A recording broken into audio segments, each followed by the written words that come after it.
Mula sa bulwagang pambalitaan ng City Information Office, narito ang mga balita sa linggong ito. Philippine flag naka-half-mast sa harap ng Kidapawan City Hall bilang pag-alala sa namayapang si Kapitan Edgardo Ilardo. Narito ang report mula kay Von Plac Herrera. Lubos na ikinalulungkot ng lokal na pamahalaan ng Kidapawan kasama mga opisyalis nito at mga kawani ang pagkawala ng isa sa mga barangay official na nagbigay serbisyo sa kanyang nasasakupan. Noong September 14, 2025 ay pumanaw si Barangay Paco Chairperson Edgardo Ilardo matapos na mabangga ng rider habang pauwi ito sa kanyang tahanan. Kasalukuyan namang naka-half-mast ang mga bandila na nasa harap ng Kidapawan City Hall, tanda ng pag-alala sa kabutihan, dedikasyon, kasipagan at legasiya ng opisyal.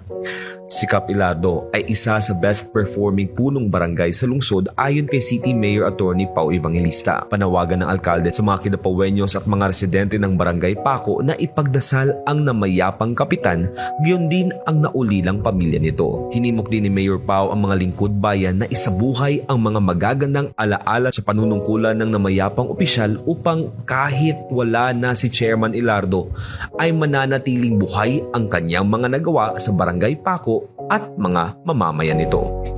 Para sa Let's Go Luntian Kidapawan Report, ako si Von Plac Herrera ng City Information Office. Kidapawan City PNP patuloy ang pagsisikap para maging ligtas ang lungsod para sa lahat. Narito ang report mula kay Chayla Baldos. Patuloy at aktibong pinatutupad ng City PNP ang kampanya nito kontra kriminalidad para maging ligtas ang lungsod para sa mga mamamayan at mga bumibisita rito. Batay sa inilabas na accomplishment report, 16 na mga wanted persons na sangkot sa iba't ibang krimen ang inaristo ng pulisya mula buwan ng Hulyo hanggang sa kasalukuyan. May 2 hindi lisensyadong baril ang kinumpiska ng pulis habang may 11 illegal drug offenders ang hinuli sa kanilang isinagawang anti-illegal drug law enforcement operations. Kasali din ang pag-recover ng 10 marijuana bricks sa isang barangay ng lungsod kamakailan lang. Sa usapin naman ng carnapping ay na-recover ang isang ninakaw na motorsiklo at inaristo din ang mga sospek sa pakikipagtulungan ng Valencia City Bukidnon PNP. May isa din na hinuli sa ginawang anti-illegal gambling campaign ng City PNP. Para sa Let's Go Luntian Kidapawan Report, ako si Chayla Baldos. Maayong hapon, dalaygon ang Diyos. Kidapawan City PNP at K9 Unit ng lungsod ipinamalas ang kanilang kahandaan. Narito ang report mula kay Lawrence June Madeloso.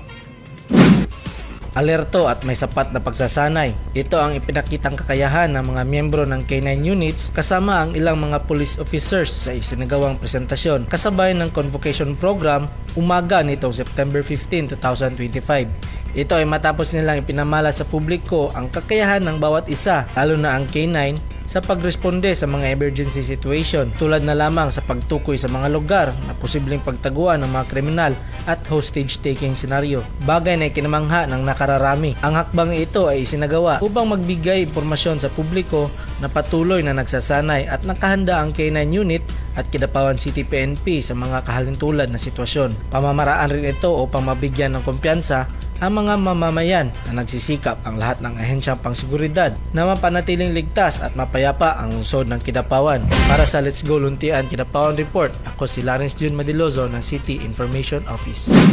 Ballistic vests at helmets handog ng City LGU sa Kidapawan City PNP. Narito ang report mula kay Sheila Panerio.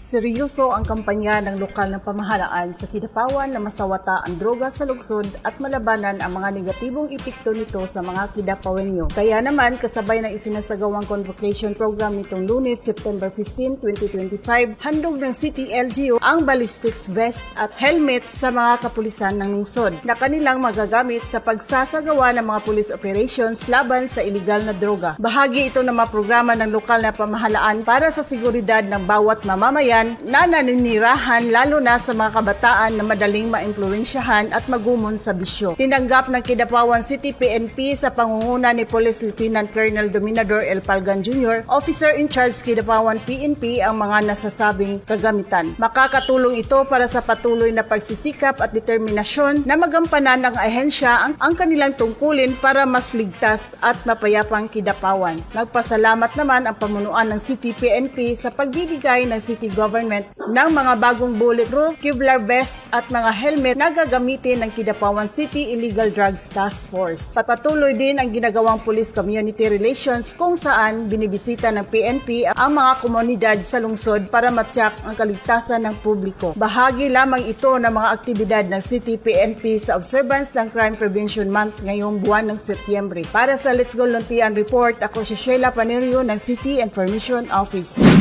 Mga violators ng Anti-Smoking at Liquor Ban Ordinance, pinagmulta at sinita. Narito ang report mula kay Mitosela Ocalenia.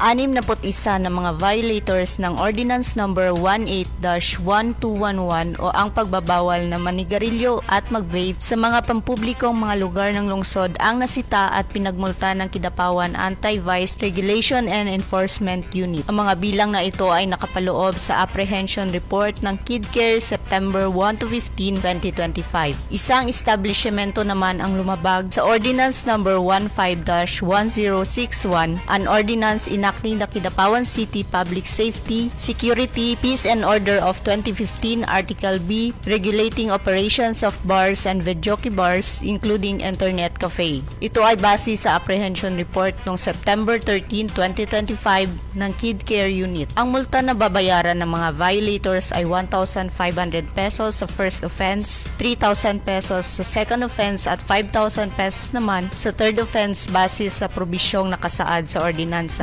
Para sa Let's Go Luntian Kidapawan Report, ako si Mitosela Ocalenia ng City Information Office. City Government of Kidapawan nakatanggap ng livelihood cash assistance mula sa Dole Cotabato.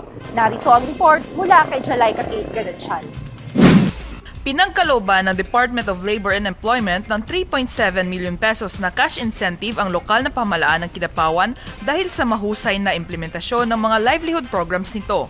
Patunay na kapag maayos na nagagampanan ng isang ahensya ang mandato nito ay magdudulot ito ng positibong epekto sa mga benepisyaryong tatanggap ng proyekto. Mismong si Dole North Cotabato Provincial Director Ernie Coloso ang nag-abot ng cheque kay Peso Manager Herminia Infanta at Mayor Pao Evangelista bilang insentibo sa Dole Implemented Livelihood Program o DILP ng ahensya. Sa ilalim ng programa, ang mga 123 na benepisyaryo ay makakatanggap ng mula 10,000 pesos hanggang sa 30,000 pesos na mga livelihood kits. Kabilang sa mga beneficiaries ang mga miyembro ng Indigenous People o IP, mga magulang ng mga child laborers, TESTA graduates at mga disadvantaged workers edad 18 pataas. Negosyong tulad ng welding shop, barber shop, karinderya, ihaw-ihaw, bakery o bigasan ang maaaring pagkakagamitan ng pondo na bigay ng Dole. Para sa Let's Go Luntian Kidapawan Report, ako si Jalayka Kate Ganansyan ng City Information Office. Mako Davao de Oro LGU nag-benchmarking sa lungsod. Narito ang report mula kay Von Clark Herrera. Pinag-aralan ng mga kinatawan mula sa Mako Davao de Oro LGU ang ilang good practices ng City Government of Kidapawan. Partikular dito ang pamamaraan ng koleksyon ng buwis ng city government mula sa mga basic taxes, fees and surcharges at real property taxes. Nagmula ang team ng Mako LGU sa mga opisina ng kanilang sangguniang bayan, treasury at assessor ng mga tanggapan ng munisipyo na direktang namamahala at nagpapatupad ng tax collection. Malugod silang tinanggap ng mga kawani ng City Treasurer at Assessor sa kanilang pagbisita sa lungsod nitong September 16. Ipinaliwanag kapwa ni na City Treasurer Redentor Real at City Assessor Daniel Calawin ang mga pamamaraan ng pangongolekta ng buwis at bayarin.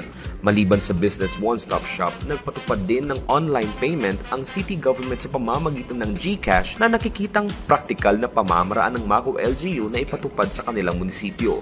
Nauna nang sinabi ni Mayor Pao Evangelista na sa taong 2026 ay dahan-dahan na magiging paperless at ang posibleng pagpapatupad ng gradual digitalization processes ng mga transaksyon sa City LGU.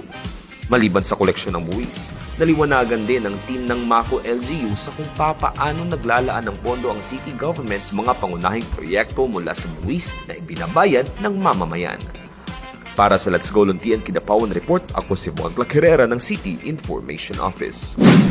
School-based immunization sinimulan sa Kidapawan City. Narito ang report mula kay Jalayka Kate Ganansyan.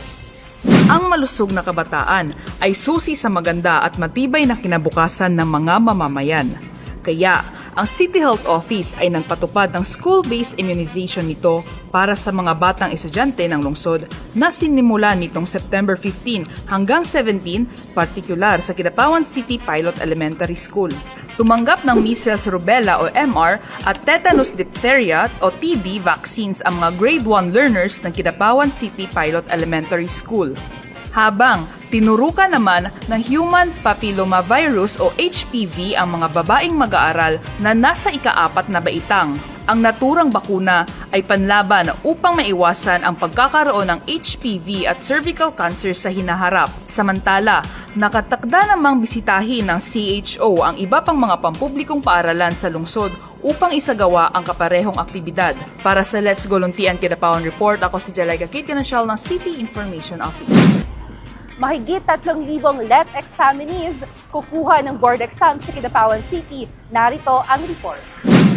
Nasa 3,152 examinees na kukuha ng licensure examination for teachers ang inaasahang magtutungo sa Kidapawan City, kung saan idadaos ang kanilang board exam sa September 21, 2025. 3 malalaking eskwelahan naman ang magsisilbing testing center nito na lahat ay nasa barangay poblasyon, tulad na lamang ng Kidapawan City Pilot Elementary School, Kidapawan City National High School at Saniel Cruz National High School.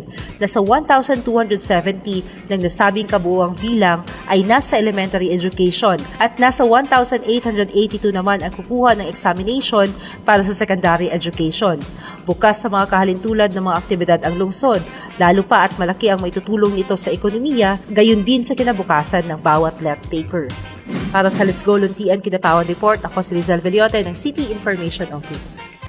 At yan ang tampok ng mga balita sa linggong ito. Kasama si Jalaica Kate Ganencial at Lawrence Madiloza sa kamera. Ako si Rizal Veliote ng City Information Office.